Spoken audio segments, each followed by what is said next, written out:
Playing as Agent Chamberlain, we must work in secret on the government program known as GATEKEEPER to defeat Death's armies and protect the world.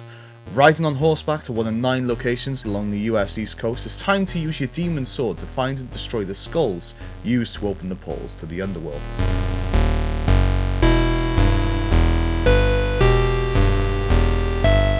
Hi, I'm Dale and you're watching UnCapt's review of Kingdom of the Dead.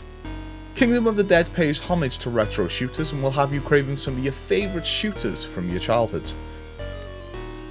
The pen and ink drawn horror FPS adds intensity to the claustrophobic and deadly environments that you'll find yourself in. While playing, I could not shake the urge to go back and play through Time Splitters or Doom, as the game lovingly calls back to them style shooters, where all evil has been let loose and it's yours and your sword's job to stop it. The hand-drawn artwork is well done and has enough charm to it that you can overlook the rough edges of the game. I found that the artwork was able to capture me in the most frantic moments, specifically when in tight corners surrounded by monsters.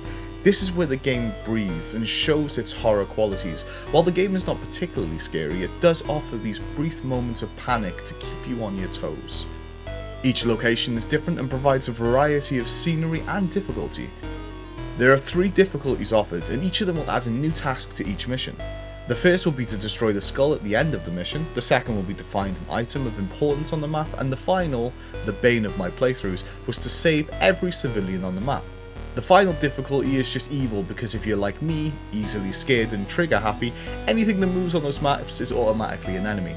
Each fail would lead me to retry the mission and tell myself over and over again where those civilians were so that I could avoid killing them myself.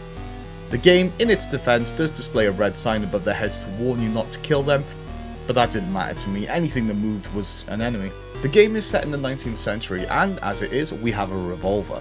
Any game that has a revolver is a win in my books, but there's something satisfying about the gun in this game that makes me not want to use anything else unless I have to.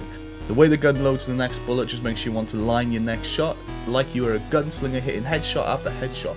And this is easy to do as all the enemies' eyes are a different colour from the black and white backgrounds, so it's easy to spot them and take a good shot to stop them in their tracks.